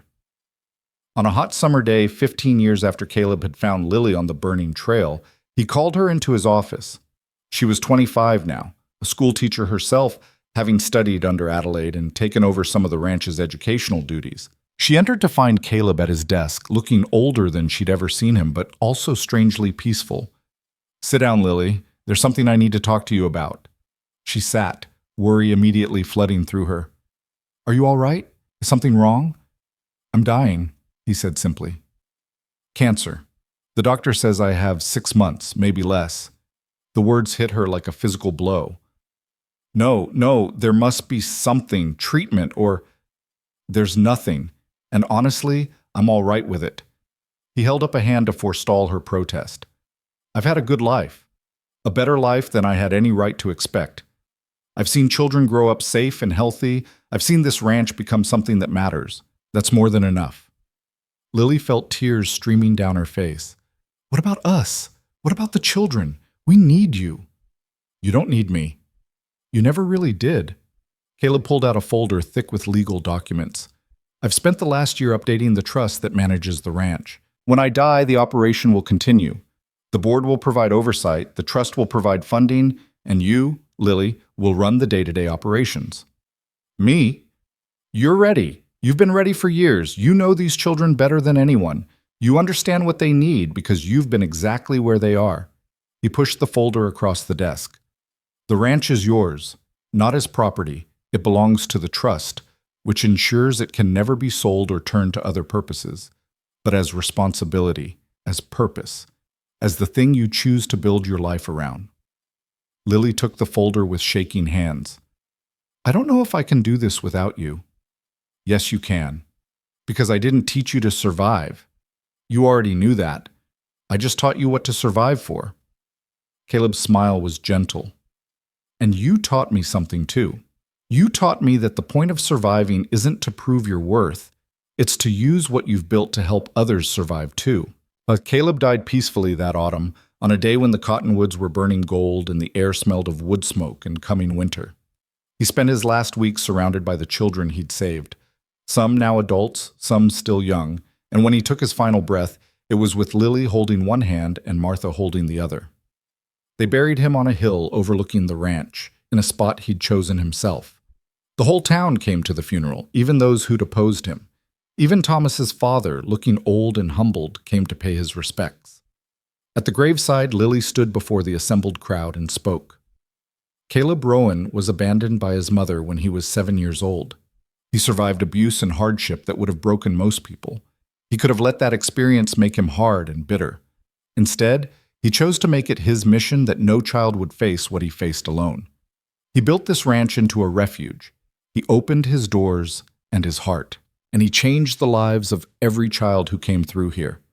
She looked out at the faces watching her, children she'd grown up with, children who'd come after, adults who'd aged out but returned for this. Samuel standing tall and steady, Anna with her account books tucked under her arm even now, the twins, the families, the community members who'd eventually come to support the operation. Caleb used to say that someone once should have stopped for him. That's why he stopped for me, and for all of us. But here's what I learned from him. It's not enough to just stop. You have to build something. You have to create a place where people can heal and grow and become who they're meant to be. That's what Caleb did. And that's what we're going to keep doing. Martha squeezed her hand. Adelaide smiled through tears. And Lily knew, with absolute certainty, that this work would continue. The doors would stay open. The children would keep coming. And she would be here to welcome them, just as Caleb had welcomed her. The years continued to pass, measured in seasons and harvests, and the steady rhythm of children arriving and growing and sometimes leaving. Lily ran the ranch with the same fierce dedication Caleb had shown, but with her own touch, softer in some ways, more practical in others. She married eventually, a quiet rancher from a neighboring spread who understood her commitment to the children and supported it fully. They had children of their own who grew up alongside the other children in a household where family was defined by choice rather than blood. The ranch prospered. The trust grew, supplemented by donations and careful management. The community that had once viewed the operation with suspicion came to see it as a point of pride, a progressive approach to child welfare that other territories began to emulate. And through it all, Lily remembered. She remembered the heat of that trail, the burning ground beneath her bleeding feet. She remembered the moment of collapse, the certainty that she was dying. And she remembered the sound of hooves, the shadow falling across her face, the strong hands lifting her to safety. She remembered Caleb's voice, rough with shock and something deeper. I've got you. You're all right now. Those words had changed everything. One decision by one man to turn back instead of riding on. One choice to see a dying child as worth saving. One commitment to prove that survival could lead to something more than just existence. On a summer day 30 years after Caleb had found her, Lily stood on the porch of the ranch and watched a wagon approach. A sheriff climbed down, and behind him a small girl emerged, maybe 9 or 10, painfully thin, with frightened eyes and the careful movements of someone who'd learned not to draw attention. The sheriff explained the situation. Parents dead, no family willing to take her, the girl days away from being sent to an overcrowded institution in Cheyenne. Lily listened, her heart aching with recognition. When the sheriff left, Lily knelt down to the girl's level. "What's your name?" she asked gently. "Hannah," the girl whispered. "I'm Lily." "Welcome home, Hannah." Hannah looked around at the ranch, the house with its many-colored bedrooms, the barns and corrals, the children playing in the yard who stopped to wave. "Is this really home?" "It is if you want it to be. No one's going to make you leave. No one's going to tell you you're not worth keeping. You're safe here." Hannah's eyes filled with tears. "Why? Why would you do this for someone you don't know?"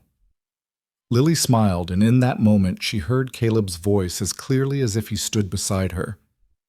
"Because someone once did it for me. Because every child deserves a place to land when the world knocks them down. Because survival is just the beginning. After that, you have to build something worth surviving for." She held out her hand, and after a moment, Hannah took it. Together, they walked toward the house, toward the sounds of laughter and life, toward the future that Caleb had built with one decision to turn back. The trail behind them was empty now, the burning heat of summer fading into comfortable warmth. But the choice that had changed everything remained, rippling forward through time, touching lives in ways that could never be fully measured. One person stopping when others rode on. One decision to see value where others saw burden. One commitment to prove that abandoned didn't mean forgotten, and that sometimes the family you choose matters more than the family you're born into. The door stood open.